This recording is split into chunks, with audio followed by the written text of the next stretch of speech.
औज़ुबिल्लाहिमिनश्शैतानिर्रजीम बिस्मिल्लाहिर्रहमानिर्रहीम। अज़ीज़ बच्चों, आज की मेरी इस वीडियो का बनाने का असल मकसद ये है कि मैं आपको बताऊं कि किस तरह से आप बोर्ड्स के अंदर मैक्सिमम मार्क्स गेन कर सकते हैं। तो बच्चों, सबसे पहली बात तो ये है कि आपकी जो पेपर होगा उस पेपर के अंदर आपने किस तरह से वो टाइम मेंटेन करना है। कि आपने सबसे पहला काम ये है कि आपने अपना टाइम मेंटेन करना है कि कितने टाइम के अंदर आपने उसको पूरे के पूरे पेपर को सॉल्व करना है। ठीक है, टाइम मैनेजमेंट आपकी होनी चाहिए। बेटा, दूसरी बात ये कि आपकी जो राइटिंग स्किल्स हैं वो इतनी अच्छी होनी चाहिए कि आप जो है इतना खूबसूरत, इतना प्रेजेंटेटिव करके लिखें कि आपके पेपर में किसी किस्म की कोई गुंजाइश नहीं होनी चाहिए, कोई कटिंग ना हो, कोई एक्स्ट्रा ओवर राइटिंग ना हो।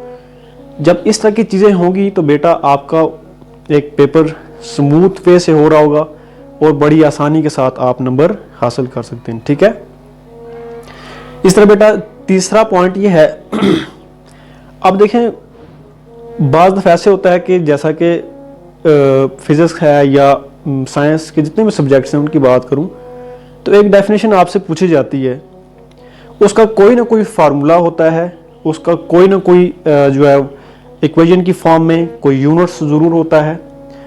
तो बेटा हम क्या करते हैं, जस्ट डिफाइन कर देते हैं उसको, उसका फार्मूला नहीं लिखते, उसकी इक्वेशन नहीं लिखते, उसका यूनिट्स नहीं लिखते। तो बेटा इस तरह से क्या होगा कि आपके मार्क्स कम होंगे। क्यों? क्योंकि जिस बच्चे ने ये काम किया होगा उसने इक्वेशन भी लिखी होगी, उसके साथ उसकी स्टेटमेंट भी लिखी होगी, उसका फार्मूला भी लिखा होगा। तो बेटा क्या होगा, वो बड़ी आसानी के साथ मार्क्स ले लेगा। लेकिन जिसने ये काम नहीं किया होगा वो रह जाएगा। ठीक है। सेकेंडली एक और बात बेटा ये है कि बाज़ दफ़ा आपसे एक क्वेश्चन जो है ना वो एक लॉ की फॉर्म में पूछा जाता है, जैसा कि सेकंड लॉ ऑफ मोशन है, थर्ड लॉ ऑफ मोशन है। ठीक है, तो बेटा उसको फिर आपने एक खूबसूरत अंदाज से, खूबसूरत वे से, जैसे स्टेटमेंट होती है उस तरह से आपने उसे लिखना है। और कम से कम आपका जवाब जो है उसकी लेंथ जो है वो एटलीस्ट 5 to 6 लाइन तक होनी चाहिए। ठीक है, अक्सर बच्चे ऐसे होते हैं कि उन्होंने टू द पॉइंट वो एक लाइन के अंदर लिख दिया और 2 नंबर का क्वेश्चन होता है। तो इस तरह से बेटा आपके पास फिर क्या होगा, मार्क्स नहीं आएंगे। आप अगर 2 लाइन्स की 3 लाइन्स का अपना आंसर लिख देते हैं तो इस तरह से क्या होगा, मार्क्स आपको 1 मिलेगा, 2 मार्क्स नहीं आ सकते। ओके बेटा, इसी तरह से आपने बाज़ दफ़ा प्रॉब्लम है, न्यूमेरिकल प्रॉब्लम है, तो उसको हम करते हैं सॉल्व। तो वो भी हमने गिवन डाटा लिखा होता है और उसी के अंदर हम उसे सॉल्व कर देते हैं। गिवन डाटा लिखने के बाद सोल्यूशन कर देते हैं। ठीक है, तो ये भी मेरे अंदाज से ये बात ठीक नहीं है। अपना न्यूमेरिकल जिस भी बुक का हो, चाहे वो फिजिक्स का है या केमिस्ट्री का है, ठीक है, उसे आप विद इन 4 स्टेप सॉल्व करें। 4 स्टेप कौन से?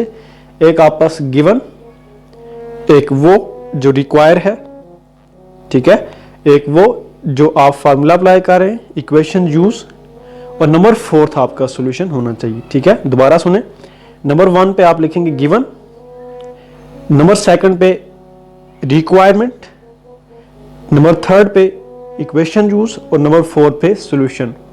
इस तरह से क्या होगा कि आप बड़े आसानी के साथ नंबर ले सकते हैं। ठीक है, और दूसरी बात यह है कि आपका जो पेपर है उसकी लेंथ के हिसाब से आप सबसे पहले वो क्वेश्चन चूज करें जो आपको आते हैं।